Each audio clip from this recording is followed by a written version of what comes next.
May isang dayuhang babae na narito na humiga sa aking ospital. Palabasin agad yan. Inihagis ni Inang Rosario ang mga gamit ng manugang niya sa sahig ng koridor. Alamin mo ang iyong lugar, Maralita. Hindi ka man makapagbayad ng singil, nagpapanggap ka pang tagapag-alaga. Sa sandaling iyon, nang samahan ng nobya ng anak niya ang panlalait upang palayasin ang manugang, isang dokumento ang lumabas mula sa mga kagamitang naksabok sa sahig at lumutang sa hangin. Ang mapakmataas na biyenan ay bumaksak kaakat sa sahig. Ano ang nakasulat sa papel na iyon? Ano ang nakbaho na lahat sa loop na 3 segundo? At sa gabi ring iyon sa VIP room numero 404, may mangyayaring nakakagulat na magbabago ngang lahat ng patakaran. Ang lahat ng gustong suportahan si Ana sa kanyang maningning na paghihiganti, mangyaring mag-subscribe at mag-like. Si Ana na nabuwal sa malamig na sahig ng koridor ay matagal na hindi makabangon. Ang magamit na nalaglag mula sa pinunit na bag ay nakakalat pongpun, tila salamin ng kanyang kalagayan, ngunit ang mamatang itinangat ni Ana ay matibay. Ang mapang-abuso na ibinahaging ang biyenan ay tumatawid pa sa kanyang tainga, ngunit pinigilan niya ang sariling magsalita. Huwag mong isiping makikibit ka rito katulad ng linta. Ang boses ni Inang Rosario ay parang pumutol sa koridor. Humihingal, sinipan niyang dulong mamahaling sapatos niya ang lumang maleta ni Ana. Pumutok ang siper ng maleta at ang simpleng mga gamit ni Ana ay nagsabo ng kawawa sa sahig. Alamin mo ang iyong lugar. Wala kang pambayad ng singil. Anong karapatan mo na magpanggap na tagapag-alaga? Kung mayroon kang kahit kaunting konsyensya, naiintindihan mo dapat. Kumapit ka sa aking anak na walang malay para makuha ang insurance pagkatapos. Hindi mangyayari yan. Tigilan mo yung pandarambong na walang katotohanan. Si Ana, nagtitiwang sa mga nanginginig na kamay, ay nagtangkang tumayo. Ngunit sa pagkabigla ay nanghilong ang magabinti at muling napadapa at naupo siya. Itinangad niya ang tingin sa biyenan. Punong kamanda ang kanyang tingin. Sa mga malamig na matang tumitingin sa kanya mula sa itaas, walang kahit-bahit ng habak sa manugang. Sa tabi, nakataas ang makamay si Carmela, nakakabit ang kaswatan ng pag-aalaga at may malisyosong ngiti habang pinanonood ang nangyayari. Ah, Inang Rosario, palamigin mo ang ulo mo, tataas ang presyon, at talaga namang mapanghimasok ang babaeng ito. Kahit papaano, hindi na siya muling gagaling. Kailangan lang tapusin ng maayos ang lahat, makuha ang insurance, at magsimula ngang bagong buhay. Hindi ba ito ang pinakamabuting paraan para sa mga natitira? Sa ilalim ngang mababa at mapanirang masalita ni Carmela, tumutango si Inang Rosario, sumasang-ayon. Ang kanilang paghamak sa mahirap at walang kakayahang tao ay talagang kasuklam-suklam, tama si Carmela. Ang mabuhay ay dapat mamuhay, hindi ka nagtatrabaho, hindi ka nagdadala ng pera. Alam mo ba kung makano ang isang araw sa ospital na ito? Hindi mo iyon maabot sa buong buhay mo. Pumirma agad sa papel na ito at lumabas na. Inihagis ni Inang Rosario ang isang bungkos ng nga papel sa mukha ni Ana. Ang matulis na gilid ng papel ay naksukat ng sugat sa pisngi niya na nag-iwan ng pulang marka. Naramdaman ni Ana ang matinding sakit, ngunit hindi siya kumibo. Sa mga dokumentong nakakalat sa sahig, parang mga kutsilyo ang mga salitang nakalagay, pahintulot sa pagtigil ng suporta sa buhay. Kinuha ni Ana ang dokumento sa nanginginig na kamay. Ang makasukasuan ng mga daliri na humahawak sa papel ay pumuti sa tensyon. Isang linggo pa lamang ang lumipas mula nang maaksidente ang asawa niyang si Miguel, ang biyenan. Hindi pa nagtatanong, ay naktangkang alisin ang manugang at tinimbang ang buhay ng sariling anak sa pera. Mayroon bang mas matyanran na bagay sa mundo? Inang Rosario, sineseryoso mo ba ito? Buhay pa si Miguel. Gumalaw pa nga ang kanyang mga daliri. Nakita ko mismo. Hinawakan niya ang aking kamay kahapon. Umiyak. Kumapit si Ana sa pantalon ng biyenan, ngunit natanggap niya ang malamig na ngiti lamang. Naulol ka na ba? Nagahalusinasyon ka na? Sinabi ngang doktor na wala ng pag-asa. Doktor ka ba? Kung hindi ka pipirma ngayon, malaklak kang lalabas na walang kahit isang piso. Titiknan ko kung paano ka, mahirap, mamamatay ngang gutom sa kalsada. Malupit na itinaboy ni Inang Rosario si Ana ngang paa. Nang bumaksak ito ng patihaya, umungol ang biyenan at sinara ang pinto ngang silit. Ang lagabong ngang mabigat na pinto ay kumonekto sa koridor katulad ng sentensya ng kamatayan. Mula sa loob ng pinto ay narinig ang malambing na halakha ni Carmela. Ang kanilang ugali, habang nakikipagpalitan sa buhayng tao, ay kasuklam-suklam. Ah, Inang Rosario, napakalaking ginhawa.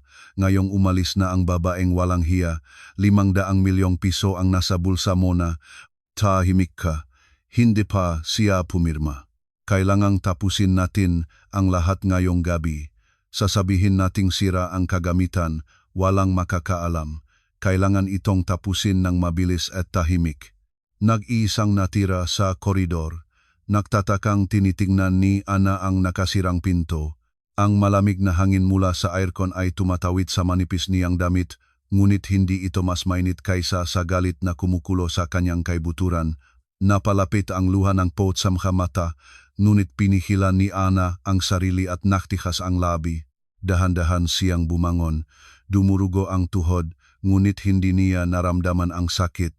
Habang pinupulot ang nakakalat na gamit at ipinuputok sa bag, napansin niya na nanginginig ang kanyang daliri.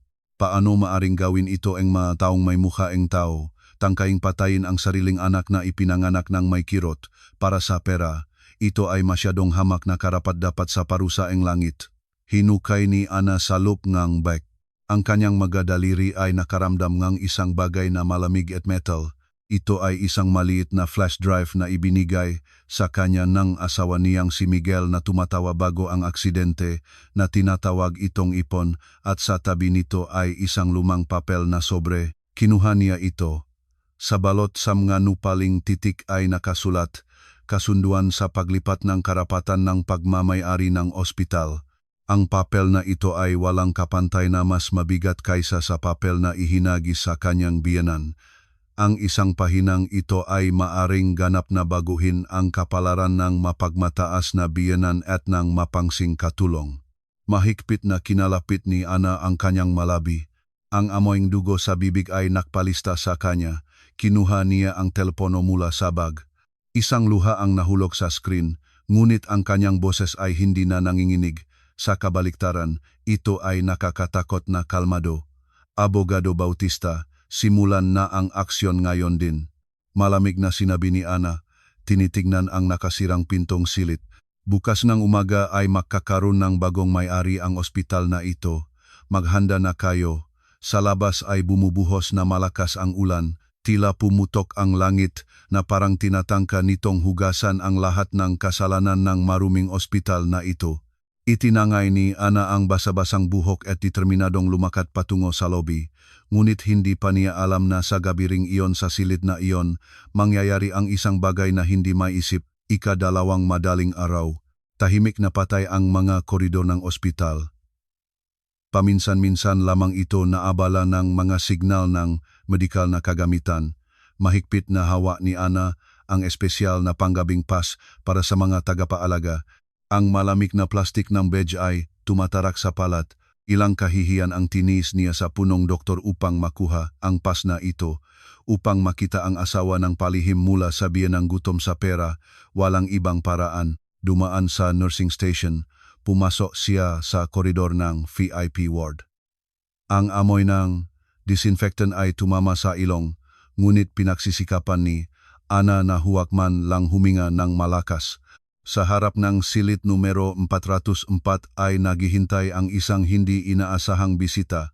Si Carmela, ang babaeng naktatago sa likod ng maskara ng pag-aalaga, ay nakahiga sa maleta sa labas ng pinto at natutulog, nakakalat ang makamay at paa, inupahan para mag-alaga ngang may sakit, nagtataglay ngang sarili na parang may-ari, nakakagulat lang talaga. Tinitingnan siya ni Ana mula sa itaas pababa, pinigilan ang sarili. Gusto siyang hawakan sa buhok at idrak palabas, ngunit nagpigil siya. Hindi pa panahon para doon. Pinawisan ang kamay na humawak sa hawakan ng pinto. Takot na maglabas ng kahit na katiting na tunok. Huminahon siya. Isang mahinang klik ang narinig. Bumukas ang pinto at dali-daling pumasok si Ana. Ang silid ay napalibutan ngang kadiliman. Isang malabong liwanag ng streetlight lamang ang nagsilaw sa kama. Miguel, mahinahong tinawag ni Ana, lumapit sa kama. Si Miguel, na may oxygen mask sa mukha, ay nahiga ng walang galaw. Malusok pa siya at tumatawa nung isang linggo pa lamang, ngunit ngayon nakabalot ng mga tubo, nahiga siyang parang patay, parang natatangay ang puso. At pagkatapos ay kumutkot ang matalukap ni Miguel, humikap siya ng mahinahon, at pagkatapos ay dahan-dahan, napakadahan-dahan, binuksan ang mga mata. Ang malabong tingin ay unti-unting napunta kay Ana. Napilay ang katawan, ngunit buhay ang mamata. Naningas sa mga ito ang malinaw, matusok na liwanag. Mahal, nagising ka na, kilala mo ba ako? Ang nanginginig na kamay ni Ana ay humipo sa kanyang pisngi. Kumukurap si Miguel, nagbibigayng senyales. Dali-daling itinangay ni Ana ang oxygen mask. Tuyot at basak ang kanyang labi. Natutulog si Carmela. Magsalita ka, Miguel. Ano ang pinaplano ng mga taong ito? Hindi lang ito dahil sa pera. Tama ba? Sa mga salitang iyon, pumulang manggamata ni Miguel. Pinagsama ang lahat ng lakas, paos na naibuwang niya. Tinatakpan ng inay ang perangang pondo. Ano, perangang pondo? Plano kong iulat ito sa audit department. At pagkatapos ay tinapan ni Ana ang sariling bibig. Huminto ang hininga. Inakala niyang ang biyenan ay nasisilaw lamang sa pagkamakasarili at tinatangkang palayasin siya. Ngunit hindi ganon ang mga bagay. Upang itago ang kanyang krimen, handa siyang ilagay ang sariling anak sa koma. Mayroon bang mas kakilakilabot na bagay sa mundo? Kahit ang mga hayop ay nag-alaga ng kanilang mga anak at ang babaeng ito na tinatawag na inay, ang mga luha ay nagmadaling dumaloy sa mga pisngi ni Ana, nanginig ang katawan sa galit. Si Miguel, tinitignan siya, ay nakbigayng senyales ng may kahirapan sa pamamagitan ng nga mata. Ang kanyang tingin ay nakaturo sa ilalim ngang unan, dun sa ilalim ngang unan. Dali-daling isinuot ni Ana ang kamay sa ilalim ngang unan at nakaramdam ngang malamig na bagay. Ito ay isang maliit na recorder, sukat ng 2 falanges ng daliri. Dinala ito ni Miguel sa sarili para sa sariling proteksyon bago ang aksidente. Sa nanginginig na kamay, pinindot ni Ana ang play button. Binabaan ang volume sa pinakamababa. Inilapat niya ang recorder sa tainga. Sa gitna ng ingay ay tumagos ang isang pamilyar at naglalagablab ngang takot na boses. Ang boses ni Inang Rosario. Miguel, kailangan nating isisi ang lahat sa sirangang kagamitan. Pagkatapos ay wala ng problema sa seremonya ng aking pag-akyat sa tungkulin bilang tagapangulong pondo. Ang ma-auditor na iyon, wala si Miguel, matatahimik sila. Inang Rosario, ngunit anak mo ito. Hindi ka ba natatakot? Tumalab din ang boses ni Carmela. Tumahimik ka, mas mainam ang buhay na pera kaysa sa patay na anak. Tapusin natin ito ngayong gabi. Kapag nakuha natin ang malaking pera, bibigyan kita rin ng magandang bahagi. Natapos ang recording. Halos nahulog sa kamay ni Ana ang recorder. Naulap ang lahat sa utak. Pagkatapos ay bumahang galit, kumabog ang puso ng katulad ng baliw, at napakalakas niyang kinagat ang labi kung kaya naramdaman niya ang lasang dugo. Mga demonyo talaga ang mga ito. Nagniit si Ana sa pagitan ng mangipin. Gusto niyang agad na kumuhang recorder at tumakbo sa pulis o sumaklot sa lalamunan ngang natutulog na si Carmela sa labas ng pinto. Ngunit umiling si Miguel. Ang kanyang tingin ay ditiyak, ngunit matibay ang kamay na humahawak sa kamay ni Ana. Hindi ngayon. Ano ang ibig sabihin nun? Mayroon tayong ebidensya, seremonya, pag-akyat sa tungkulin. Atakihin siya nang nasa pinakataas siya. Hayaan siyang mabuwal sa harap ng buong mundo. Napatigil si Ana. Naunawaan niya ang plano nito, hindi sapat na ikulong lang siya. kailangan na sirain ang mapagpakunwaring reputasyong itinayo ni Inang Rosario sa buong buhay niya, ang imaheng reyna ng pagkawanggawa. Itapon siya mula sa pedestal sa pinakamarilag na sandali, gawing pinakakahiyahiyang ang kanyang pagbagsak. Ito ang tunay na paghihiganti. Sige, gagawin ko ang sinabi mo, itatapon ko siya mula sa pintuan ng langit patungo sa impyerno. Iniyaon ni Ana ang recorder ng malalim sabag. Kumabog ang puso niya na parabang dala-dala niya ang bomba na may timer. Ngayon ang mabaraha ay nasa kanyang kamay. Hindi nila pinaniniwalaan na ang manugang na tinatangkang yapakan nila ay hawak na sila sa PC. Sa sandaling iyon mula sa koridor ay narinig ang isang mapurol na ingay. Tila si Carmela habang gumugulo sa tulog ay nadabok sa barandilyang maleta. Mabilis na lumalapit ang mayapak patungo sa silid. Tumagas ang malamig na pawis sa likod ni Ana. Kung mahuli sila, tapos na ang lahat. Hindi lamang mawawala ang recorder, manganganib din ang kaligtasan ni Miguel.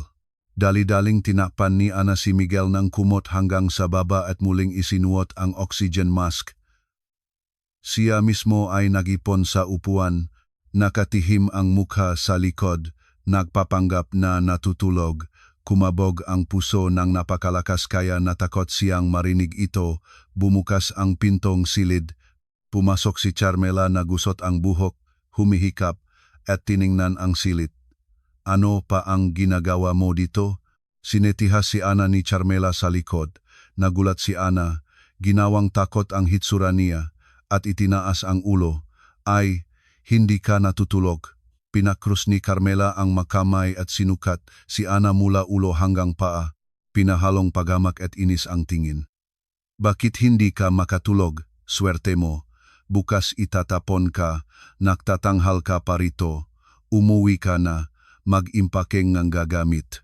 Bukas ng umaga darating si Inang Rosario, magkakaroon ng eskandalo. Mahigpit na kinuyom ni Ana ang mga kamao kaya tumalap ang mga kuko sa palat, ngunit hindi nagbago ang ekspresyon ng mukha.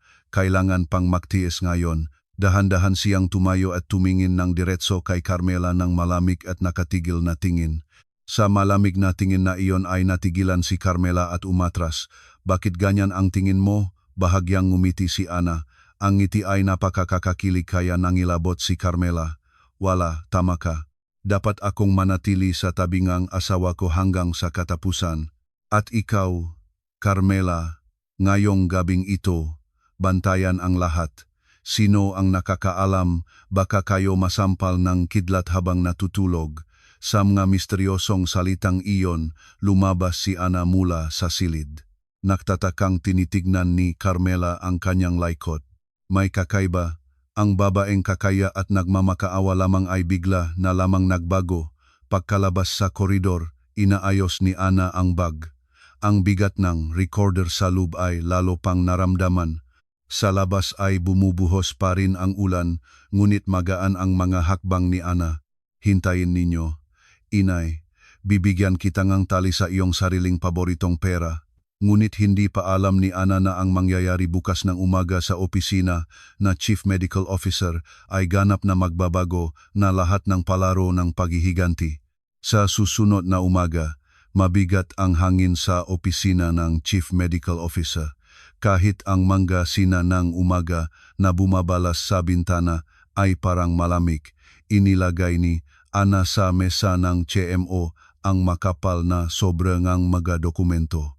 Ang CMO, malalim na nakaluklok sa katad na upuan, ay nanlabaw at kinuha ang sobra. Ano ito? Ano ang kailangan mo? Kamag-anak ng pasyente, ganito ng maaga.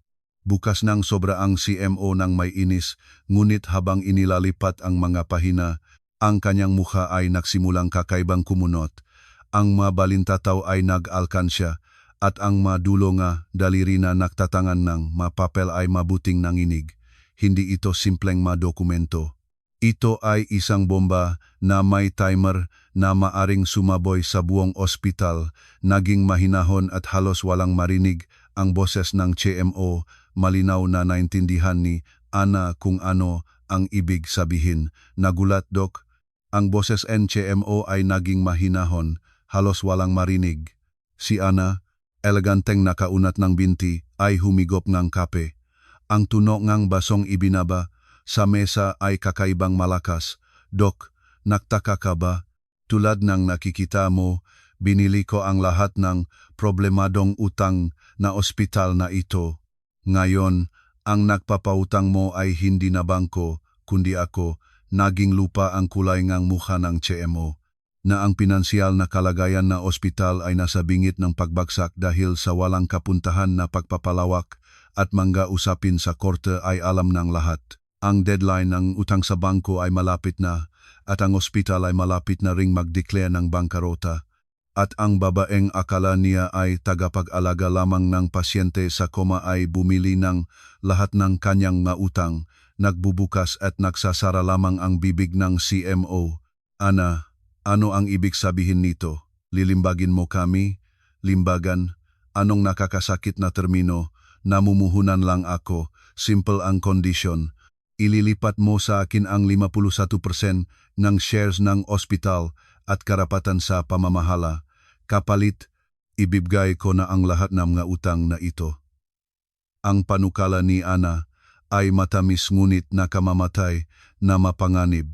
Ito ang nag-iisang dayami upang maiwasan ang bangkarota at mapanatili ang posisyon ng CMO, ngunit ang ilipat ang ospital na itinayo niya sa buong buhay sa isang babae na walang medikal na edukasyon ay isang tinampal sa sariling pagmamahal. Ito ay katawa-tawa. Bakit dapat kang bigyan ng pamamahala? Lumabas ka na. Inihagis ng CMO ang mga dokumento at sumiga, ngunit hindi kumibo si Ana. Sa kabaliktaran, may malamig na ngiting dahan-dahan siyang tumayo. Kung ganon, wala tayong magagawa. Ngayong hapon din ay sisimulan ko ang proseso ng pagkokolekta ng utang. Maglalagay kami ng sticker ng aresto sa lahat ng ari-arian. Lalabas ang mga artikulo sa media tungkol sa bangkarota ng ospital. Tatakas ang mga pasyente. Magsisimulang mag-resign ng pisa-pisa ang mga doktor. Kaya mo ba ang lahat ng iyon? Ang masalita ni Ana ay direkta sa target. Kung babaksak ang reputasyon ng ospital, hindi na maaring maibalik ito. Bumaksak ang CMO sa upuan. Lumabas ang malamig na pawis sa no. Walang pagpipilian. Ang kaligtasan ay mas mahalaga kaysa sa pagmamahal sa sarili. Sige, sumasang-ayon ako. Ngunit may kondisyon. Kailangan mong tiyakin ang pagpapanatili ng trabaho para sa kasalukuyang medikal na staff at pagpapanatili ng aking posisyon bilang CMO. Siyempre, ikaw ang mag-aasikaso ng operasyon, magbabantay lang ako. At isa pa, hanggang bukas ng tanghali, ang katotohanang binili ko ang ospital ay pinakamataas na lihim, lalo na para kay Inang Rosario ng VIP room numero 404. Nilagyan ng CMO ang kasunduan ng selyo sa nanginginig na kamay. Sa sandaling natumba ang pulang tinta sa papel, nakpalit ang may-ari ng ospital, kinuha ni Ana ang kasunduan at tumayo, marunong kang magpasya. Saka na. Mula nga John, ay personal akong magasikaso NG Sistema NG Seguridad NG VIP Ward. Ipaabot ito sa EPNG Seguridad. Pagkalabas mula sa opisina, lumapit si Ana sa bintana ng koridor at tumingin sa bakuran ng ospital. Ngayon ang napakalaking gusaling ito at lahat ng nangyayari rito ay nasa kanyang mga kamay, bahagyang bumaan ang mabigat sa puso. Sa sandaling iyon, hindi ka pa umalis. Anong mapanghimasok? Ang matunok na boses sa likod ay nagpalabas ng kumukunot sa noo ni Ana. Ito ay si Inang Rosario. Humahampas ang mamahaling balabal, lumalapit siyang parang nagtatagumpay. Sa tabi ay sumusunod si Carmela. Puno ngabak mula sa mga tindahan. Namamatay ang tao, namimili sila, nakakainis. Inang Rosario, dumating na kayo. Kaagad na pinalit ni Ana ang ekspresyon ng mukha at nagsimulang gumanap ng papel ng masunuring manugang. Yumuko ayun werga balikat, duwag na sumagot. Dumating na kayo, bukas na aalisin ang bakas mo, nagbabati ka pa, wala kang makukuhang kabayad para sa pag-alis. Huwag mong isiping mapabuti ang iyong kalagayan sa buhay na aking Miguel. Walang katapusan ang pang-abuso ni Inang Rosario. Si Carmela ay sumasang-ayon din. Inang Rosario, huwag maging mahigpit. Wala na siyang mapupuntahan, kaya naman kumakapit siya. Sabi nila, wala siyang pamilya, walang mapagtataguan, kiduhan anak. Ang mapanlinlang na halahak nila ay pumuno sa koridor. Mahigpit na kinuyom ni Ana ang makamao. Natumba ang makuko sa mapalad hanggang sa dugo, ngunit nagtiis siya. Kung masusuka ngayon, masisira ang lahat ng plano. Inang Rosario, isusuko ko ang lahat. Kahit umalis akong walang dala, mangyaring hayaan akong manatili sa tabi ni Miguel. Hayaan niyo akong samahan siya sa huling panahon niya. Nakiusap si Ana, nagungol si Inang Rosario. Para sa kanya, ang maluhang manugang ay kaawa-awang iyak ng talong. Kinindatan si Carmela, gumawa ngang mapagmataas na mukha. Sige, simula't lumuhod ka, payagan kita hanggang ngayong gabing ito. Dapat may huling pagpapaalam, hindi ba? Ngunit bukas eng umaga, mawawala ka, at walang makakahanap sa iyo. Ang biyenan ay naktatak mismong deadline. Ngayong gabi, ito ang oras na pinlano nilang tapusin si Miguel. Inang Rosario, salamat po, maraming salamat. Tumatawa, umalis sina Inang Rosario at Carmela patungo sa silid. Ang tingin ni Ana na sumunod sa kanila ay naging yelo. Wala nang bakas ngang dating pagsunod, malamig na galit lamang. Ito ang inyong huling gabi, tumawa kayo ng tumawa. Bukas ng umaga ay iyak kayo ng dugo. Kinuha ni Ana ang telepono at nakpadala ng mensahe sa hepeng seguridad. Maghanda na. Ngayong gabing ito ay may inaasahang pag-atake sa pasyente. Maging handa sa pagkolekta ang ebidensya. Dumating ang sagot sa loob wala pang 1 minuto, naintindihan. Pinapalakas ang pagbabantay sa buong VIP ward. Huwag mag-alala. Malamig na ngumiti si Ana habang tinitingnan ang screen ng telepono. Sa kwarto ng surveillance, tiyak na ini-record na ang bawat akbang ni Carmela. Perpektong nagtrabaho ang bitag. Sila mismo ang papasok sa hukay na kanilang hinukay. Anong mamasamang loob at kaawa-awang tao. Ngayon ay kailangan lamang i-record ang sandali ng krimen. Ngayong gabing ito, ang ospital na ito ay magiging lugar ng pahuhukom sa kasakiman. Kumagat ang kulok sa malayo. Tila hindi na makayanan langit ang nakasuklam na krimeng ito, nagtitipon ang mabagyo, at sa bagyo ay mahahayag ang tunay na kalikasan ng mahayop. Ang magabintana ng VIP room ay gumagalaw na parabang magsasabasak na. Sa labas ay nagugulo ang bagyo, humahagibis ang hangin at bumubuhos ang malakas na ulan. Sa bawat kulog na tila lulunok sa silid, mapanganib na kumikislap ang mga fluorescent lamp. Ang mapanghamong gabing ito ay parang humuhula ng darating na trahedya. Nakakulot na parang bola si Ana sa sofa, nakahiga ng walang galaw.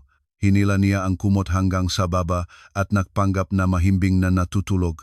Ngunit sa katotohanan, lahat ng kanyang ugat ay natatamaan.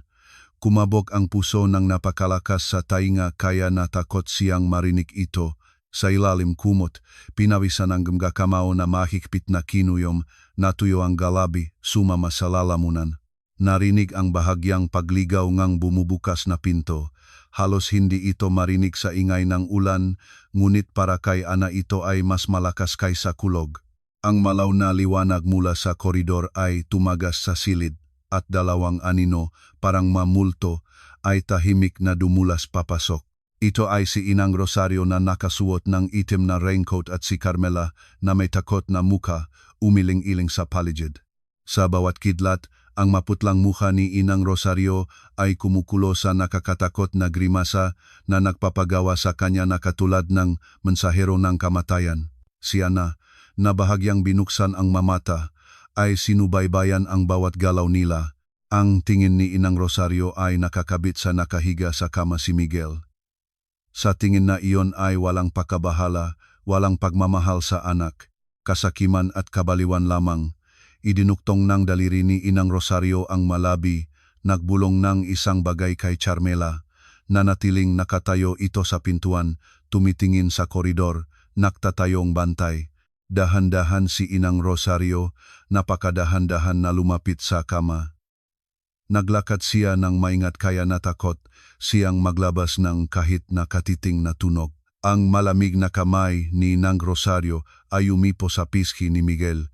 Sa haplos na iyon ay napakakilakilabot na halos sumigaw si Ana, ngunit pigil niya ang sarili. Kung makikialam siya ngayon, masisira ang lahat. Kailangan silang mahuli sa pinakakritikal na sandali na may hindi maaring tanggihang ebidensya.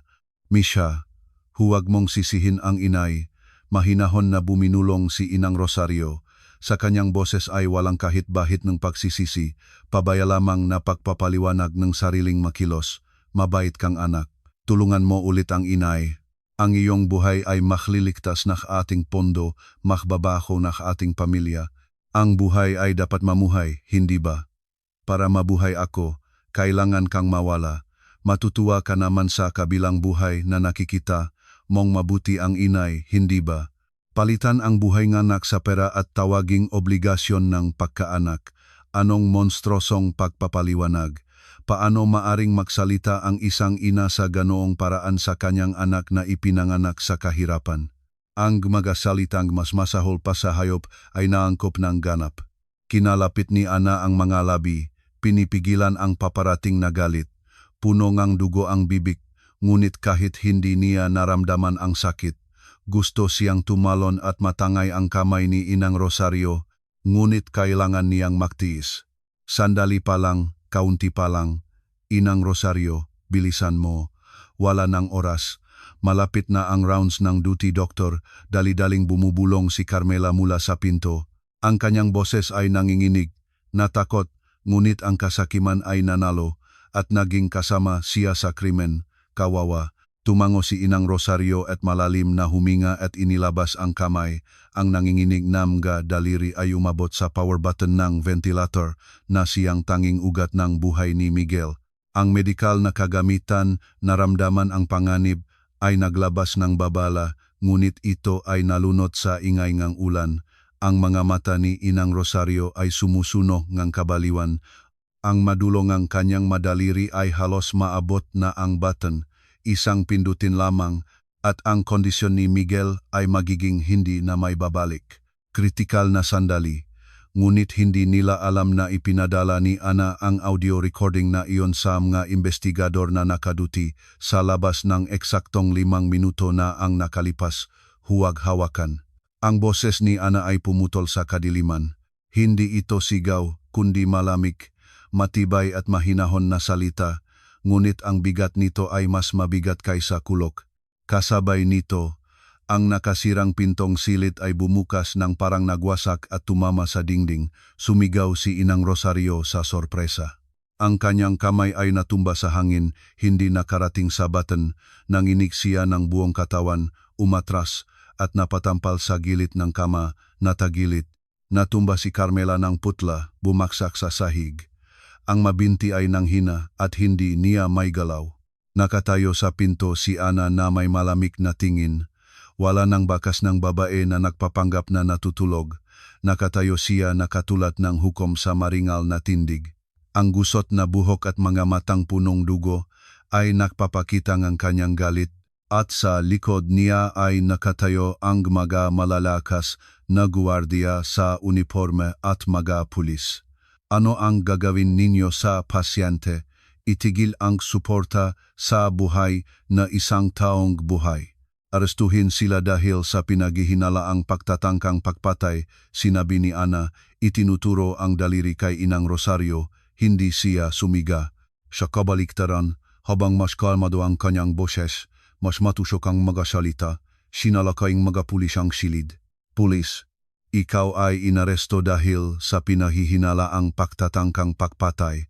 Nagumpisa si Inang Rosario na puti ang mukha na tumanggi at humaluyhoy ng makamay. Wala nang bakas ng naunang determinasyon na alisin ang anak. Kawaawang pagupo lamang. Hindi ito ay hindi pagkakaunawaan. Gusto ko lang surin ang kagamitan. Nag-aalala ang isang ina sa anak. Kasalanan ba iyon? Bitawan mo ako. Tinatangkang makawala si Inang Rosario mula sa mga kamay ng mga pulis. Sumisigaw. Hanggang sa huli ay ayaw niyang aminin ang kasalanan. Nahawakan ng dalawang malalakas na pulis ang kanyang mga braso, sira ang kagamitan. Nag-aalala kang naabot ang power button. Malamig na nagtatanong si Ana at itinuturo ang sulok ng kisame. Ito ay kamera ng surveillance na naka-install para sa pagmamamasid ng kondisyon ng pasyente. Ang recording ay tuloy-tuloy araw at gabi. Nakikita mo ang pulang ilaw. Nang naging may-ari ako, pinalitan ko itong modelong may pinakamataas na resolusyon. Ang nangyari kailan lang ay naitala ng napakalinaw, kasama ang sandaling ang iyong nga daliri ay halos dumampi sa power button. Ang tingin ni Inang Rosario ay lumipat sa kisame at bumaksak ang kanyang panga. Nang hina ang mga binti at bumaksak siya sa sahig. Naging lupa ang kulay ng mukha, naunawaan niya na wala ng landas pa atras. Si Carmela ay nasa gulat na. Gumapang siya at humawak sa binti ni Ana. Ginang, ginawa ko lang ang ipinag-utos sa akin. Inutusan ako ni Inang Rosario, hindi ako makatanggi. Mangyaring iligtas mo ako. Patay ka sa pagpunta. Inagwatan ni Inang Rosario ang buho ni Carmela. Nagumpisa silang magawe, tinatangkang iligtas ang sariling balat. Anong eksena? Ayan ang katapatan ng makasabwat na makasama sa kasakiman. Tunay na impyerno, pinahiwalay ng magwardiya ang maito at itinayo. Dinalawahan sila patungo sa labas. Ngunit nagpapatuloy na sumisigaw si Inang Rosario, bitawan ninyo ako. Ako ang magiging chairman ng board ng ospital na ito. Magsisisi kayo sa pagipo sa akin. Kayo ay tapos na, ngunit walang nakikinig sa kanya. Ang kanyang boses ay kumalat na walang laman sa koridor, malamig na tinitingnan ni Ana ang kanilang likuran. Ang mabigat na pasan sa puso ay sa wakas ay bumaan. Ngunit hindi pa ito ang katapusan. Ito ay simula pa lamang. Lumapit si Ana sa kama. Si Miguel ay nakahiga pa rin na may saradong nga mata, ngunit sa mga sulok ng kanyang nga mata ay kumikinang ang maluha. Narinig niya ang lahat.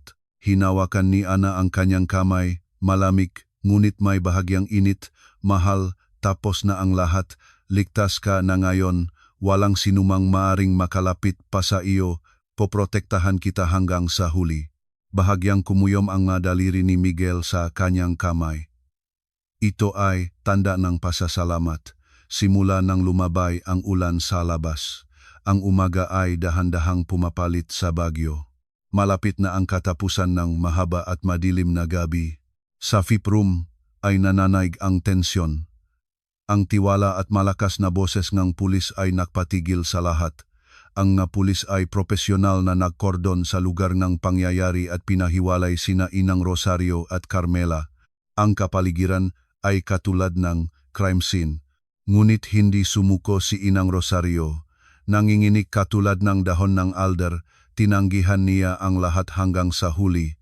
Ang kanyang mukha ay kumunot hindi sa takot kundi sa galit. Ano? Pagtatangkang pagpatay. Sino ang tatangkang manakit ng aking anak? Gusto ko lang suriin ang kagamitan, tila sira ito. Inayos lahat ng babaeng masamang loob na manugang na ito upang laitin ako. Itinuturo ni Inang Rosario ang daliri kay Ana. Sumisiga. Kawalang-galang na lumakpas sa lahat ng hangganan, ngunit hindi kumibo si Ana. May malamig na ngiti na itinangad niya ang tablet. Para manlait, kailangan din ng talino. Pinindot ni Ana ang play button at sa screen ay nagbukas ng detalyado ang kamakailan lamang nangyaring eksena. Umiling-iling si Inang Rosario. Pagkatapos ay walang pag-alangan na inaabot ang kamay sa power button ng ventilator. Si Carmela ay nakatatayo nakbantay sa pinto, nakmamadali sa kanya. Ang video mula sa kamera na may mataas na resolusyon ay hindi nagsisinunggaling. Ang kamera ay nag-close up sa daliri ni Inang Rosario na nakatutok ng eksakto sa button at kahit ang kanyang pagbulong ng hindi mo sisisihin ang inay ay nakikita. Ano ito? Peke ito. Paano mo nangahas na mag-surveillance sa biyanan? Sumigaw si Inang Rosario na lupa ang mukha. Nanginginig ang magakamay niya.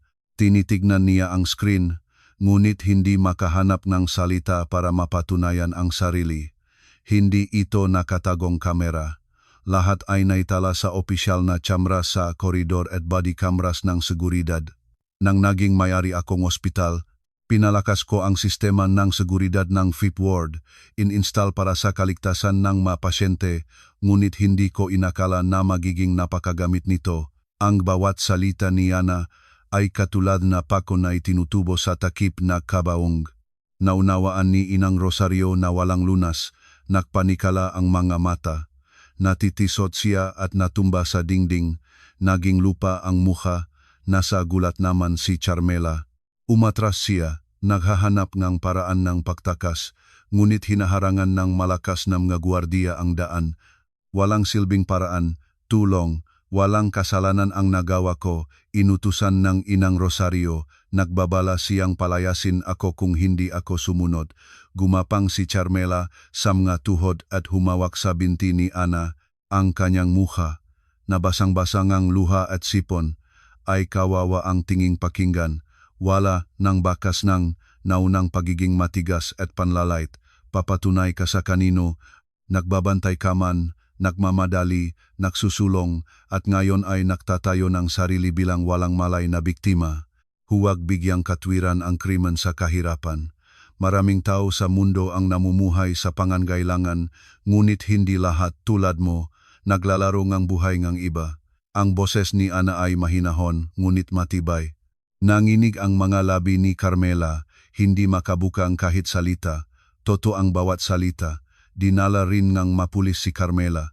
Nahuli nilang huli ang pagkakaunawa na ang katapusan ng kasakiman ay pagkawasak. Sa silid ay natira sina Ana at Miguel. Maingat na pinunasan ni Ana ng basa-basang tuwalya ang nong asawa. Tila pagod si Miguel matapos ang napakalaking pagtitiyak, ngunit may ginhawa sa kanyang mukha na parabang naibaba na ang mabigat na pasanin. Mahal, mahusay ka. Tapos na ngayon ang lahat. Walang sinumang maaring makalapit pa sa iyo. Poprotektahan kita hanggang sa huli. Mula sa sulok ng mata ni Miguel ay dumulas ang isang luha. Pinunasan ito ni Ana at mahigpit na hinawakan ang kamay ng asawa. Malamig, ngunit may hayag na init. Parang nagsasabi na mayroon pang pag-asa na magsisimula muli ang lahat. Sa labas, tumigil na ang ulan. Sa gitnang nga ulap, bumabalas ang maunang sinang nga araw. Malapit na ang katapusan ng matagal at madilim na tunnel. Sa koridor ay nahari ang nakapaligid na katahimikan. Ang paminsan-minsang hagot ng mga gulong ng wheelchair ay kakaibang mapanganib na narinig. Sa VIP room, sinadya ni Ana na iyon ang loudspeaker ng telepono. Nakpapanggap siyang nakaupo sa tabing ang kama, ngunit sa katotohanan ito ay pain para kay Carmela na nakahiga sa sofa. O, kliyente, PhilHealth Insurance Corporation, nakikinig kami. Ang magandang boses mula sa speaker ay nakpabaling ng ulo ni Carmela. Ang salitang insurance ay nakpatalas ng kanyang pandinig. Nakpatuloy si Ana na seryosong nakpoporma at nakpatuloy ng pag-usap. O, magandang hapon. Tumatawag ako tungkol sa life insurance policy ng aking asawa, si Miguel Santos. Napakabigat ng kanyang kondisyon at gusto ko lang linawin, mayroon bang anumang pagbabago sa takdang panahon ng pagbabayad sa kaso ng kamatayan? Biglang umupo si Carmela sa sofa. Ang mga mata niya ay kumikislap at nakinig siya ng buong puso sa pag-usap ni Ana. Reaksyon sa amoy ng pera, katulad ng aso ni Pavlov. Si Ana, napansin sa dulong mata ang masakim na tingin niya ay nakatawang lub. Ang pain ay nailabas na. Nagabang na lamang itong kumain. O, kliyente, sinuri ko ang kondisyon ng polisa. Kung ang death certificate ay hindi ipapasabago matapos ang linggong ito, maring may mga suliranin. Ang takdang panahon ng espesyal na provision ng kasunduan ay malapit na mawalan ng bisa. Pagkatapos ng takdang panahon, maaring magbago ang mga kondisyon ng pagbabayad. Maaring mabawasan ang halaga ng hanggang 80%. Pagkatatapos ni Ana ng pag-uusap, nanahimik ang silit, naging abo ang mukha ni Carmela. Kung aayat ang malaking halaga, mawawala rin ang kanyang bahagi. Tumayo siya at nagpunta, hindi maatim ang sarili, na tumakbo patungo sa banyo.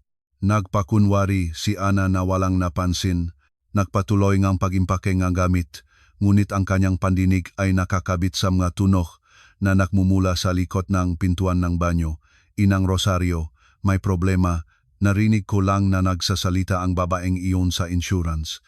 Kung hindi natin agawin bago matapos ang linggo, sa halip na 500 milyong piso, makukuha lamang natin ang wala pang 100 milyon. Totoo ito, sabi nila, babawasan ang halaga. Mula sa tubo ay dumating ang sigaw ni Inang Rosario. Ang biyenan na nawawalan ng pag-isip sa pagtanaw ng pera ay hindi makatiis. Ano babawasan? Hindi kahit kailan. Ang pera iyon ay sapat para masaklaw ang lahat ng utang ng pondo at may matitira pa. Dahil sa ilang araw lang ay mawawala ang aking pera. Carmela, pakinggan mo ng mabuti. Ngayong gabi, ang boses ni Inang Rosario ay lalong lumalakas at tila makatatawid na sa pinto. Napatahimik si Ana. Lahat ay ayon sa plano. Nalalasing ng kasakiman, nawawalan ng ulirat, aroskilan, alan-alalasingnan, alalan-alanan, alalan-alan-alan-alam, nawawalan ng ulirat. Ngayong gabi naiintindihan ko. Umuulan at nakukulog. Perpektong kondisyon para isisi ang lahat sa sirang kagamitan at nakayanan ko na ang mga CCTV cameras. Natapos ang pag-usap ni Carmela at lumabas mula sa banyo. Sa kanyang mukha ay may masamang ngiti. Carmela, sandali lang, akong pupunta sa cafeteria. Pakibantayan ang asawa ko. Sige na, masayahing umakbay si Carmela. Tila hinihintay, lamang niya na umalis si Ana. Pagsinad ng pinto, dali-daling naktago si Ana sa likod ng sulok sa koridor at nagpadala ng mensahe sa hepe ng seguridad. Ngayong gabing ito ay inaasahang pag-atake sa pasyente. Maging handa sa pagkolekta ng ebidensya. Dumating ang sagot sa loob ng wala pang 1 minuto.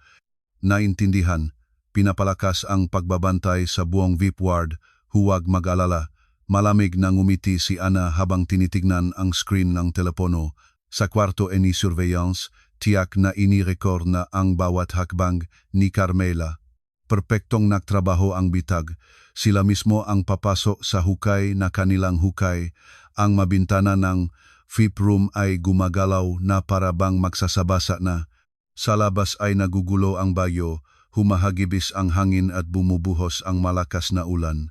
Sa bawat kulog na tila lulunok sa silid, mapanganib na kumikislap ang mga fluorescent lamp.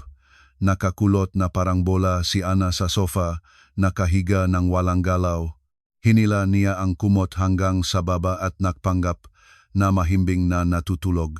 Ngunit sa katotohanan, lahat ng kanyang ugat ay natatamaan. Narinig ang bahagyang pagligaw ng bumubukas na pinto. Ang malaw na liwanag mula sa koridor ay tumagas sa silid at 2 anino, parang mga multo, ay tahimik na dumulas papasok. Ito ay si Inang Rosario na nakasuot ng itim na raincoat at si Carmela na may takot na mukha. Sa bawat kidlat, ang maputlang mukha ni Inang Rosario ay kumukulo sa nakakatakot na grimasa.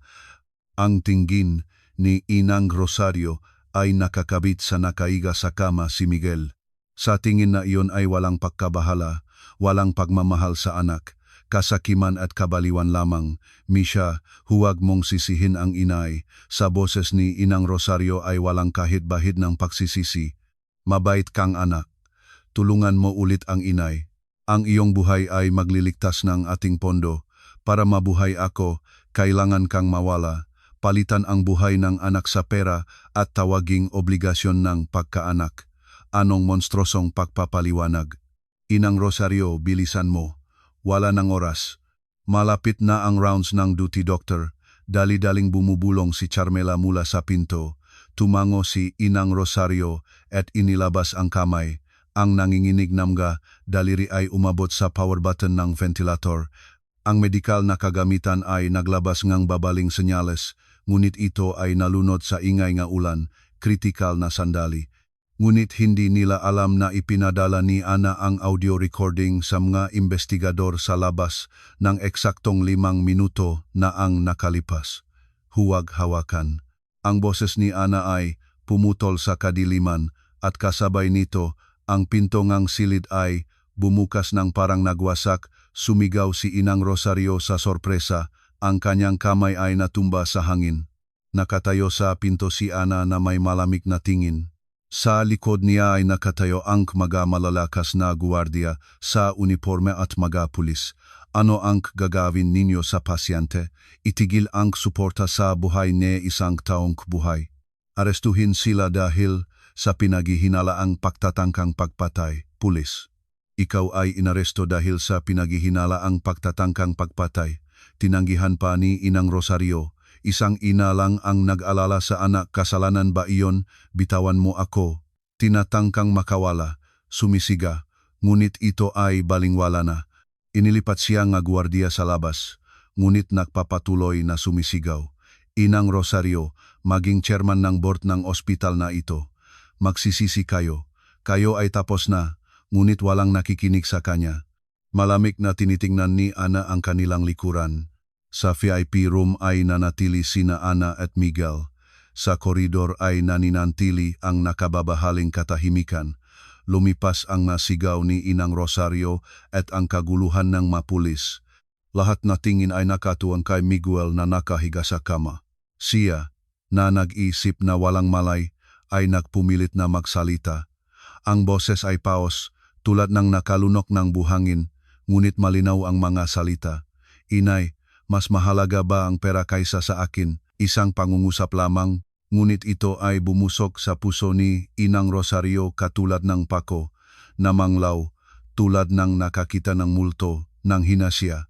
Ang mabinti ay nanghina at bumagsak siya sa sahig, na ang anak ay may malay, na nakita at narinig niya ang lahat, winasak ang natitirang kanyang pagmamahal sa sarili. Lumapit si Ana kay Miguel at hinawakan ang kamay niya. Nanginginih ng bahagyang kamay ni Miguel, mapigilan ang mga luha, tumango si Ana. Halo-halong pakiramdam ngang, ginhawa na tapos na ang lahat at pagkakasala sa asawa. Mahal, maayos ang lahat, natapos na ito. Itinayo ngam nga pulis si Inang Rosario.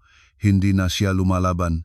Gaya ngang basang manika, pinalipas niya ang sariling dalhin. Hinihintay siyang malamig na bilangguan at pagkapit diwa mula sa pagtangging sariling anak, ngunit ang tunay na paglilitis ay malapit pa. Isang salitang bibigkasin ni Miguel ang magtatapos sa trahedyang ito. Sa silid ay nanahimik ng patay. Lumipas ang masigaw ni Inang Rosario at kaguluhan ng mga pulis. Lahat ng tingin ay nakatuon kay Miguel na nakahiga sa kama. Nagpumilit siyang gumalaw na parabang tinatangkang isulong ang bato. Nanginginig ang makalamnan ng lig na maga ang mga ugat. Ito ay desperadong pagtatangka na ikiling ang ulo. Ang tanawin ay nagpigil ng hininga ng lahat, ngunit hindi siya tumigil. Ang kanyang tingin ay dahan-dahan, ngunit walang tigil na tumigil kay Inang Rosario. Sa tingin na iyon ay hindi lamang galit. Halo-halo ang malalim na pagkadismaya at pagtataksil mula sa pagkaunawa na tangkain siyang patayin ng sariling ina at kalungkutang hindi maaring ipahayag sa salita. Misha, buhay ka palang buhay. Ang boses ni Inang Rosario ay naging mahinahon, halos walang marinig. Nanginginig ang kanyang malabi, nausok siya. Ang pinakakahiyahiyang sandaling kanyang buhay ay nangyari sa harap ng taong pinakahindi niya nais na makita ito. Humihinga si Miguel nang mabigat sa oxygen mask, nagsalita. Ang boses ay paos, ngunit nagyaning ng buong silid ang masalita. Inay, mas mahalaga ba sa iyo ang pera kaysa sa akin? Ang tanong ni Miguel ay tumambok sa puso ni Inang Rosario gayang martilyo. Namanglo, tulad ng tinampal ngang palo, nagbulong siya. Hindi, ano kaya? Ngunit hindi sumusunod ang boses. Naintindihan din niya na kahit anong salita ay magiging pagpapaliwanag na lamang. Ang kasakiman na pinilit siyang patay ang anak ay bumalik sa kanya sa pinakakakilakilabot na paraan na naging kutsilyo. Ibinaba ni Inang Rosario ang ulo, hindi niya matanaw sa mata ang anak. Buong buhay niya ay humugon sa pra, ngunit ang kabayaran ay ang pagtanggi ng sariling anak. Gaano ito kahirap at katanga. Ang mga balikat ay nanginig sa walang tunok na pagiyak, ngunit kahit ang mga luha ay parang peke. Hindi na tumingin si Miguel sa ina, ibinalik niya ang ulo kay Ana. Ang kanyang tingin ay nagsasabi, Tapusin mo na ito. Ayaw na niyang makita ang kasuklam-suklamang bagay na ito. Hinihiling na wakasan ang impyernong sitwasyong ito. Mapigilan ang maluha, tumango si Ana. Nagbigay siyang senyales sa mga pulis at hinawakan nila si Inang Rosario sa mga braso at sa pilitang itinayo. Bitawan ninyo, paano mo ako pinalaki? Misha, hindi ka makapaganon sa akin. Ginawa ko ang lahat para sa iyo. Sumisigaw si Inang Rosario habang dinala siya. Hindi inisip ang kanyang krimen hanggang sa huli ay sinisi ang anak at binalewala ang sarili. Hindi ang anak ang nakpabaya sa magulang, kundi ang magulang ang nakpabaya sa anak, ngunit siya lamang ang hindi naiintindihan ito. Tumahimik ka, huwag nang higit pang ikahiya ang sarili. Wala kang karapatang magsalita tungkol sa karapatan ng pagkamagulang. Isang salita ni Ana at ang masigaw ni Inang Rosario ay lumipas sa dulong koridor. Ang kanyang maningning na buhay ay natapos. Sa sulok ng silid ay nanginginig si Carmela, palihim na tinitingnan si Ana.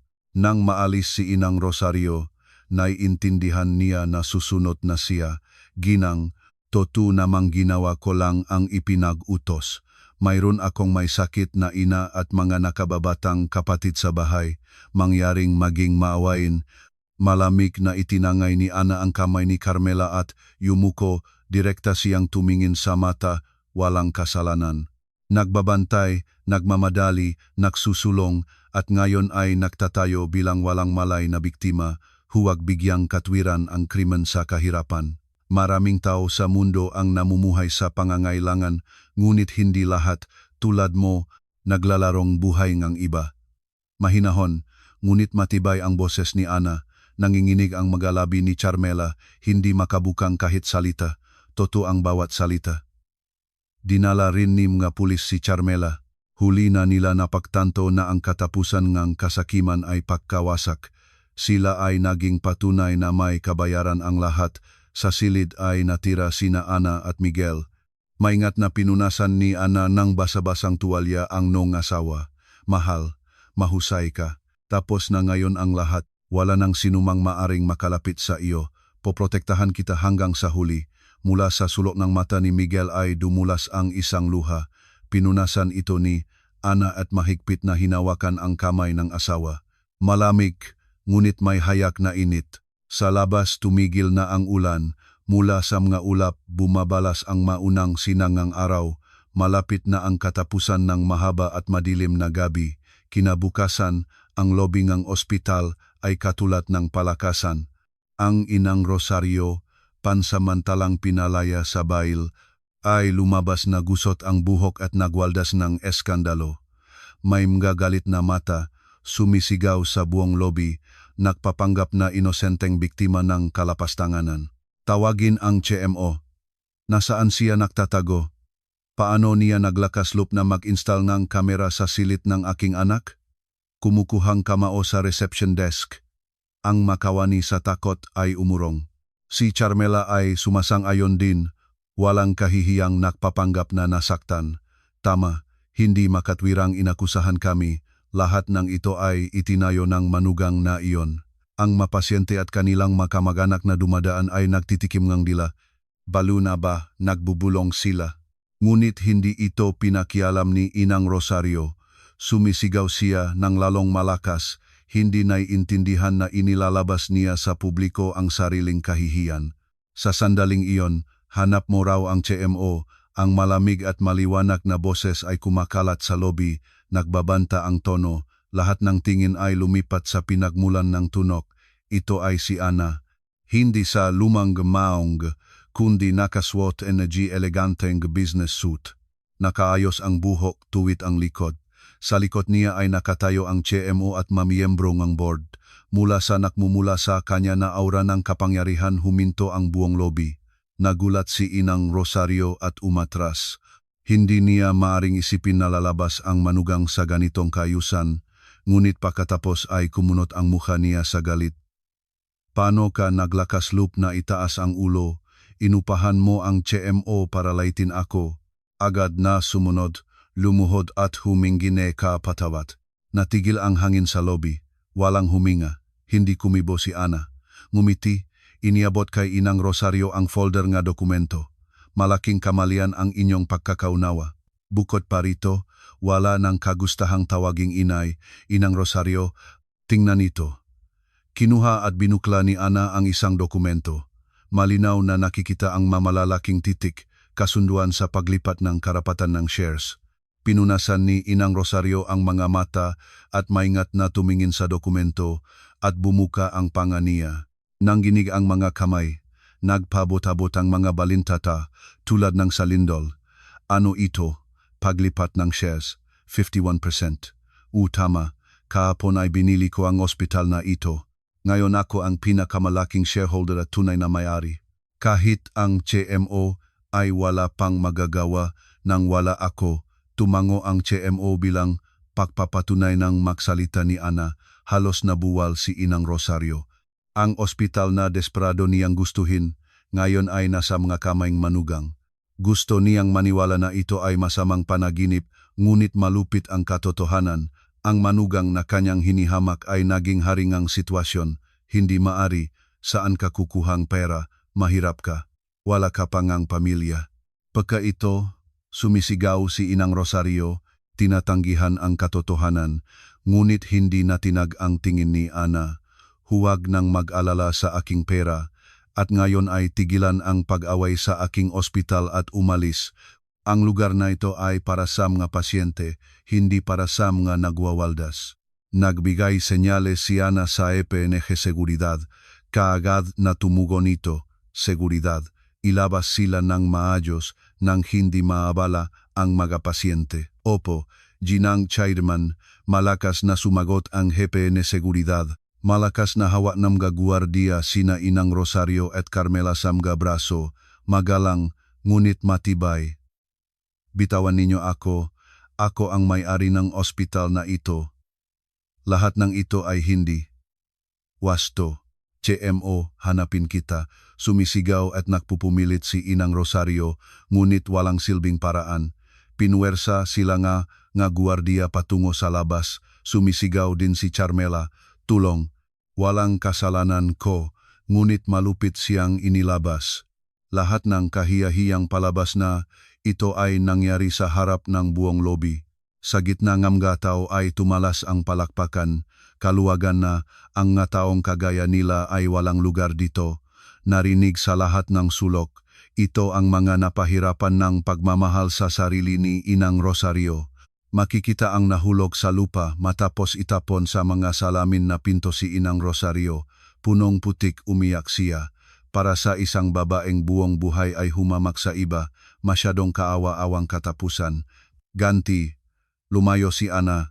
Hindi sila karapat-dapat sa kahit isa sa kanyang tingin. Ang GMO at mga miyembro nga board ay may paggalang na yumuko. Tumango si Ana at kumpiyansang lumakat sa lobby. Dok, mula ngayon ay ganap na binabago natin ang mga prinsipyo na operasyon na ospital. Pasyente ang una, paggalang sa buhay. Ito ang aking pilosopiya ng pamamahala. Huwag itaboy ang mga pasyente na walang pera at huwag dalhin sa despasyon ang makamag-anak ng pasyente at pangalagaan ang pagpapabuting kondisyon ng paggawa para sa mga kawani. Naiintindihan ko.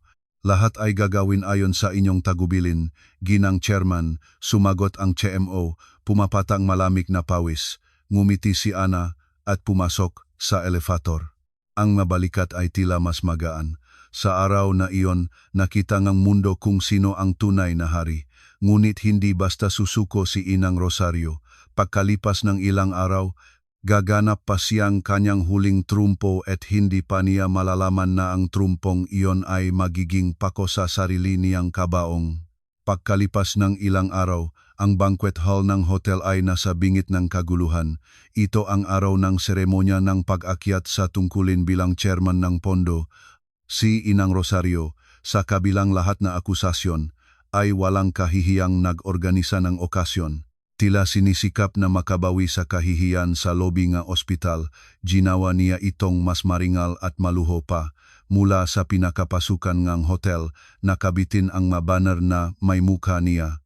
Bagong pag-akyat ng anghel na naktalaga ng buhay sa pagsisilbi, Rosario Villanueva de la Cruz, ang nakasulat ay espesyal na mapagkunwari. Ang banquet hall ay puno nga kilalang panauhin at mga mamahayag.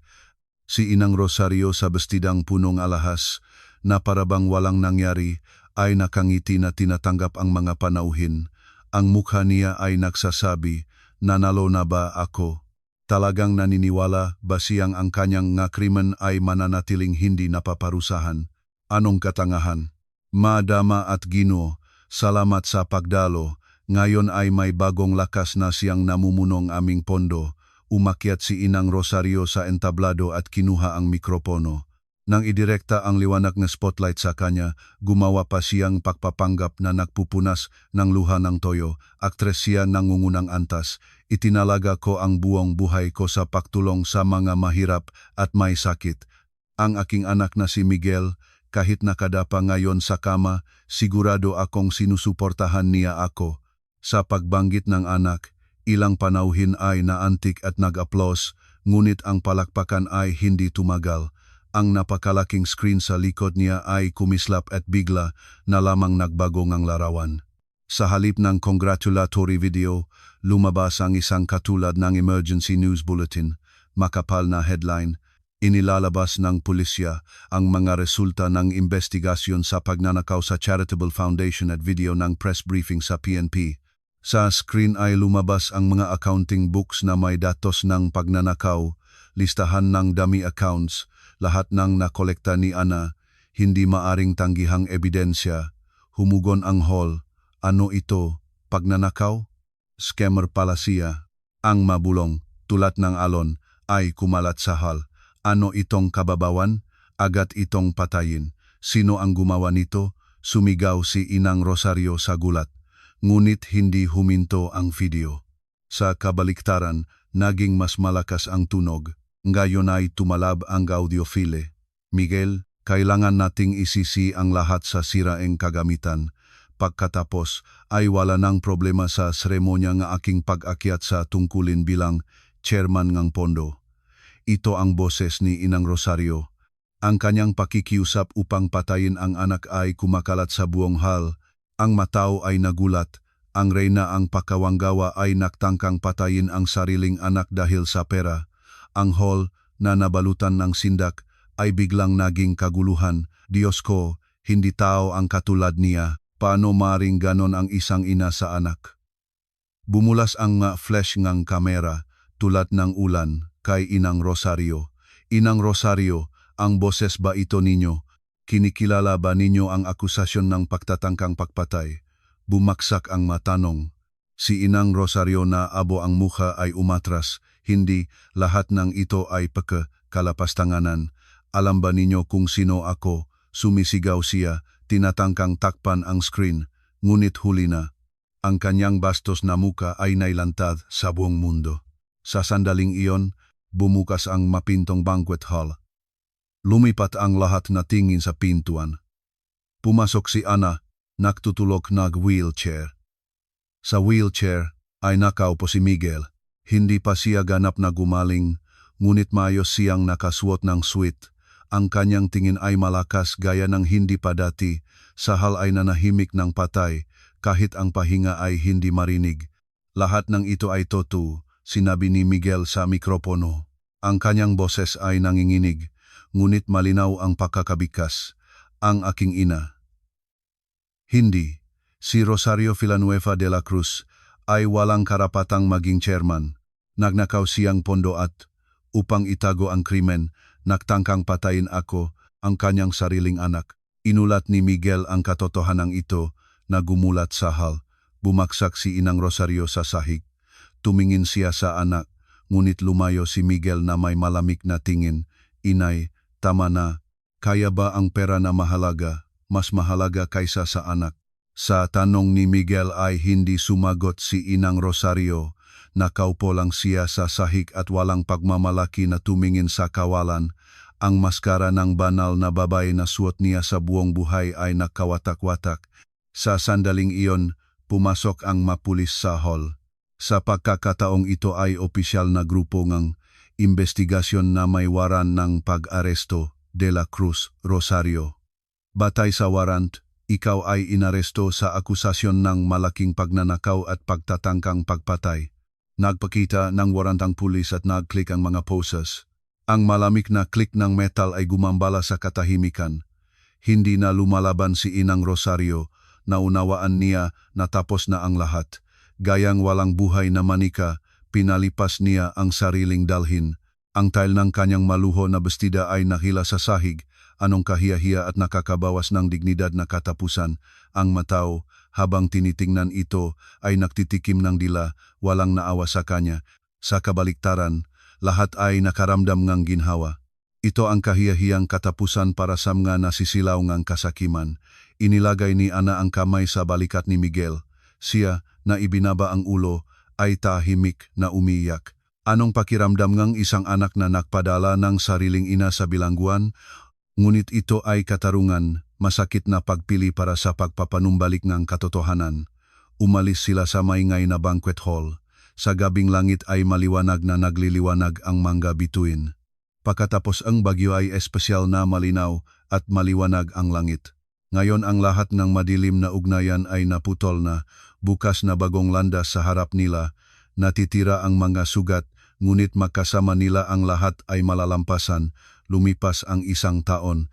Ang nakakatakot na gabi sa VIP room numero 404 ay naging malabo na lamang na alaala, ngunit ang aral na itinuro nito ay binago ang buong ospital. Naging mahusay na tagapamahala, si Ana, pagkatapos ang kanyang pagdating, muling bumuhay ang ospital sa ilalim ng motto na pasyente ang una. Wala ng kasong pagtangging tulong dahil sa kawalan ng pera at ang mga mukha nga makawani ay kapansin-pansing naging maliwanag. Sa lobby ay lumabas ang isang tablet na may panunumpa na igalang ang buhay. Ang katapatan nito ay pinahahalagahan. Ang reputasyon ng ospital ay lumalaki araw-araw at walang katapusang pasasalamat ng pasyente. Ang kapalaran naman ni Inang Rosario ay malungkot. Sa pagtatangkang pagpatay at pagnanakaw ay nasentensyahan siyang 10 taon ng pagkakabilanggo. Sa halip ng mamahaling balabal ay naksuot siyang madamdaming pananamit sa bilangguan at nanganda sa nag-iisang selda.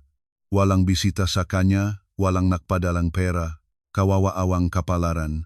Si Carmela, bilang kasabwat, ay napunta rin sa bilangguan. Natural na katapusan para sa mga nasisilaw ng kasakiman at nagnasang gumawang rimen. Naging buhay na patunay sila na may kabayaran ang lahat. Samantala, ang pagaling ni Miguel ay talagang isang himala. Sa simula ay hindi siya makahumakbay ng walang wheelchair at ngayon ay lumalakat na siya ng walang tungkot. Lahat ng ito ay dahil sa kanyang bakal na kaloban at walang pagod na pag-alaga ni Ana. Pinuksa ni Miguel ang katiwalian sa pondo ng kanyang ina at nagtatag ng bagong charitable foundation na inidirekta ang lahat ng kita sa tulong sa lipunan. Ito ay kapwa kabayaran para sa mga kasalanan ng ina at bagong simula para sa kanya. Isang maliwanag na taksibol, nakaupo sila sa bangketa sa hardin ng ospital.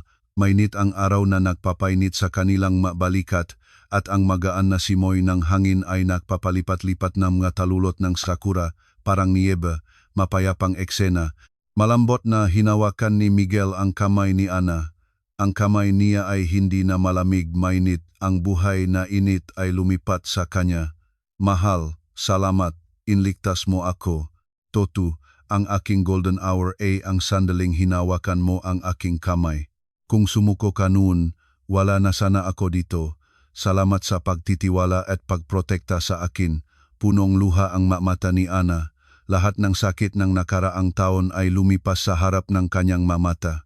Ang kahihiyan ng biyenan, ang aksidente nga asawa, ang pakikipagbaka para sa ospital.